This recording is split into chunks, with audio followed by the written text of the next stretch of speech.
Oi, gente. Hoje é sexta-feira, dia da coluna Sextou, em que eu indico discos, livros e filmes para você curtir aí no final de semana.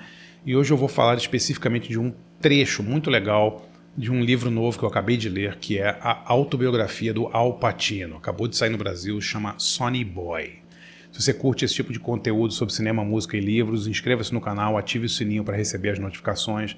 Eu tenho quadros novos de segunda a sábado. E queria agradecer demais a todo mundo que assina meu site de jornalismo cultural, andrebarcinski.com.br. Galera, conheça o site por R$20 por mês, você tem um monte de benefícios, 20 textos por mês, tem acesso a cursos e debates exclusivos, um acervo imenso de mais de 600 textos. Conheça lá, acho que você vai gostar.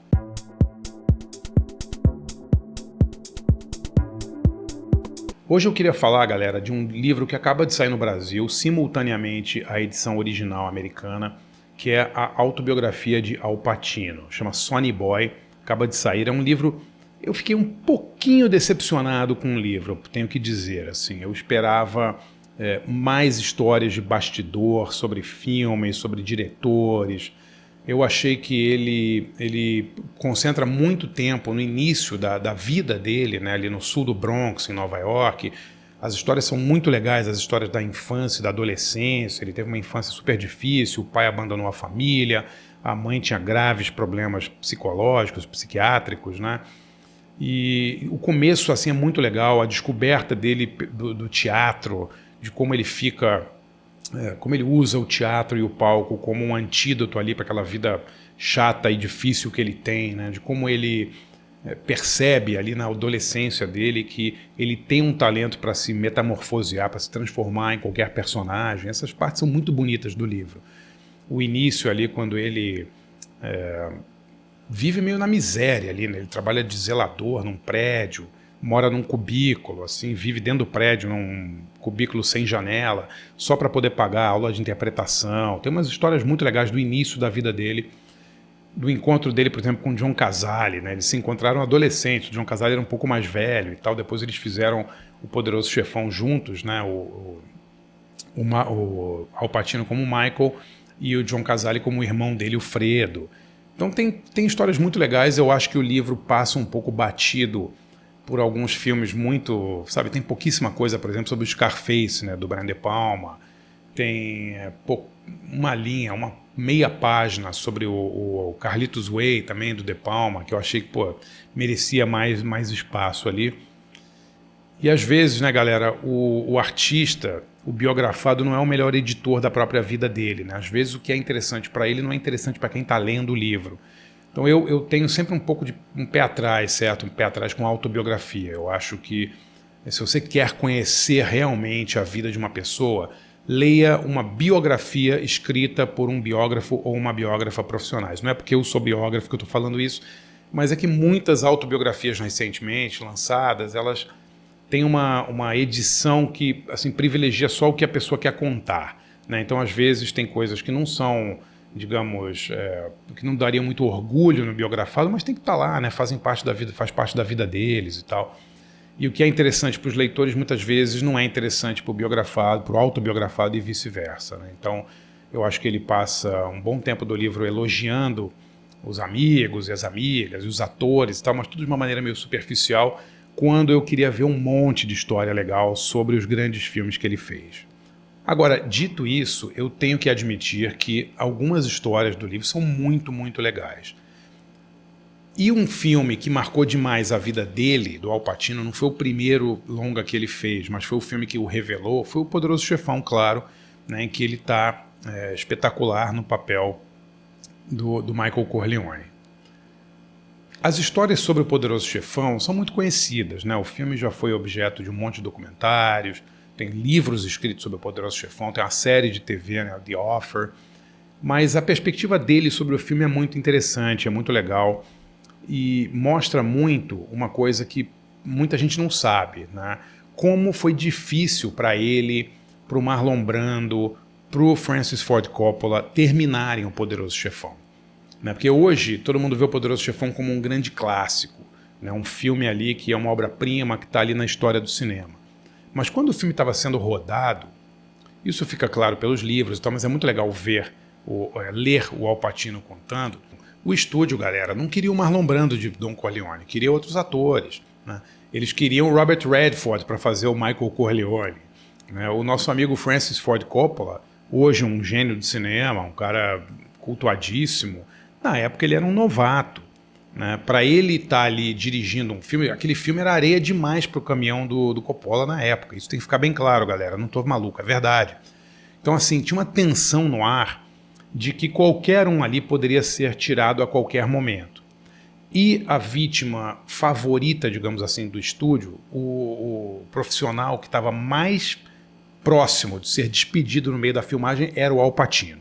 E por quê, galera? O Al Pacino faz um papel no Michael Corleone, vocês vão lembrar bem. No começo do filme, ele é um cara meio sem graça, assim, né? Ele é o cara da família que não participa dos negócios da família, né? Os outros irmãos dele, né, o James Caan, que é o Sonny, e o Fredo, que é o John Cazale, são muito mais chegados no pai, né, que é o Marlon Brando. Mas o que acontece? Ao longo da história, o Michael Corleone vai tomando as rédeas da família e no final do primeiro filme ele substitui o pai, digamos assim, como patriarca, como dono da família. Então existe um arco muito interessante nesse filme, né? E no início das filmagens, o Al Pacino estava falando, o filme foi rodado meio que na ordem cronológica, na ordem realmente em que as imagens apareciam. Então vejam só que interessante. As primeiras cenas do Michael Corleone filmadas são as cenas... A primeira cena que ele diz que foi... A primeira cena que ele filmou do Poderoso Chefão foi a cena dele e da Diane Keaton, né, da Kay, naquela festa de família da família Corleone, uma das primeiras cenas do filme, a primeira, na verdade, em que o Michael conta para Kay quem é o pai dele e tal, e eles veem aquelas pessoas entrando e tal. O interessante dessas cenas não é o Michael, não são o Michael e a Kay, são as outras pessoas. É o Sonny, né, o James Caan, que é super explosivo, é o Fredo, que é um cara meio bom vivant, é o próprio Marlon Brando. Então, assim, quando a Paramount viu essas cenas do Al Pacino, eles chegaram pro Coppola e falaram assim, cara, quem é esse ator? Esse cara é mais sem graça do mundo. Não tem nada assim emocionante, excitante nessas cenas. Esse cara é horrível. Né?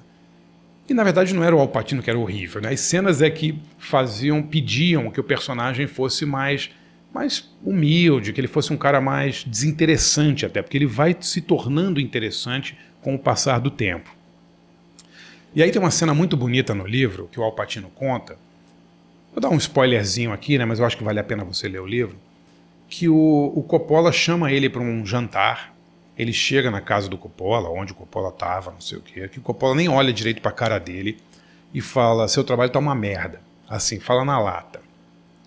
E o Al Pacino se assustou, falou, sério, Francis, você acha? Falou, tá, e você vai ser mandado embora rapidamente, o estúdio não quer que você continue. E o Pacino ficou assim altamente deprimido, né, porque era um filme grande, baseado num livro de sucesso. E ele já estava meio conformado assim que ele ia ser mandado embora, né? Era uma coisa assim meio um fait accompli assim, né? Só que aí o Francis Ford Coppola faz uma coisa genial. Ele inverte a ordem, muda a ordem da filmagem. Em vez de filmar as cenas seguintes do Michael, eles filmam primeiro a maior cena do Michael no filme, que é o assassinato do Solozzo, aquele mafioso interpretado pelo Al Lettieri, e do policial McCluskey, interpretado brilhantemente pelo Sterling Hayden, grande ator, veterano de Hollywood. Vocês vão lembrar, é uma cena incrível, num restaurante italiano, o Michael é chamado, entre aspas, para fazer as pazes com o Solozzo e o McCluskey, que tramaram o atentado ao pai do Michael, né, o Marlon Brando, Don Corleone.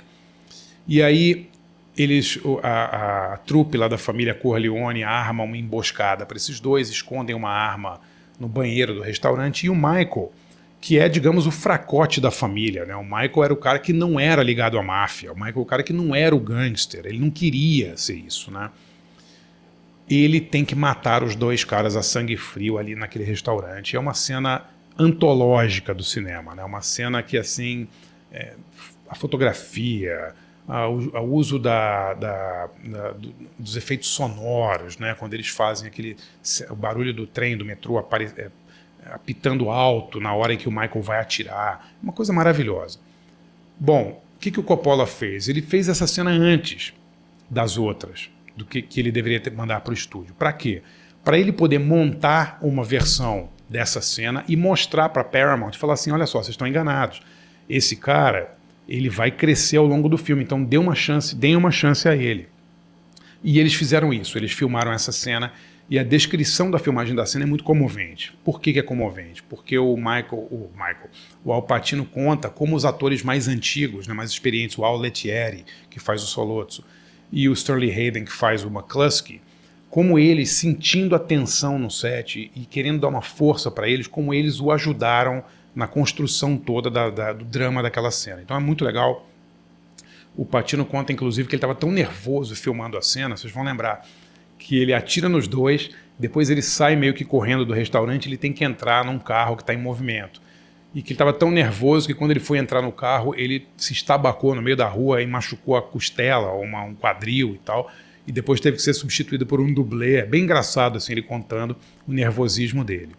Mas enfim, Al Pacino fez essa cena, Coppola editou um rough cut, digamos assim, né, uma versão meio crua da cena e mostrou para os executivos da Paramount. Aí os caras falaram, agora a gente entende porque você escolheu esse cara chamado Al Pacino, esse novato aí, e mantiveram Al Pacino no filme. Ou seja, se o Coppola tivesse seguido a ordem do roteiro, galera, isso é segundo Al Pacino, não é a minha opinião, tá? Ele teria sido mandado embora e eles teriam refeito todas as cenas dele com outro ator. É demais essa história, fiquei muito comovido. Eu já tinha lido, claro, muitos livros sobre a teimosia da Paramount com o elenco todo, queriam tirar todo mundo e tal. John Cazale era um cara novato, o Al Pacino era novato, o Marlon Brando era considerado um cara meio acabado já. Mas o Coppola perseverou com todo o seu elenco e conseguiu terminar o filme. Então é uma história muito, muito legal. Se eu digo que estou falando que não vale a pena ler o livro do Al Pacino, não, vale a pena, tem muitas coisas legais ali. Eu só fiquei um pouquinho decepcionado, eu acho que um cara da estatura dele merecia realmente um livro maior, mais detalhado, com mais histórias de bastidor. Mas vale muito a pena, não é um livro longo, tem 400 e poucas páginas, você lê num finalzinho de semana aí, vale a pena ler Sonny Boy, autobiografia de Al Pacino. Se você gosta desse tipo de conteúdo sobre cinema, música e literatura, conheça meu site de jornalismo cultural, andrebarcinski.com.br. Galera, R$20 por mês, você tem acesso a um monte de benefícios, tá? Você tem 18 a 20 textos por mês inéditos que eu faço só para o site, cursos, debates, workshops exclusivos para assinantes. Você tem acesso ao acervo imenso do site, são mais de 600 textos e 75 cursos.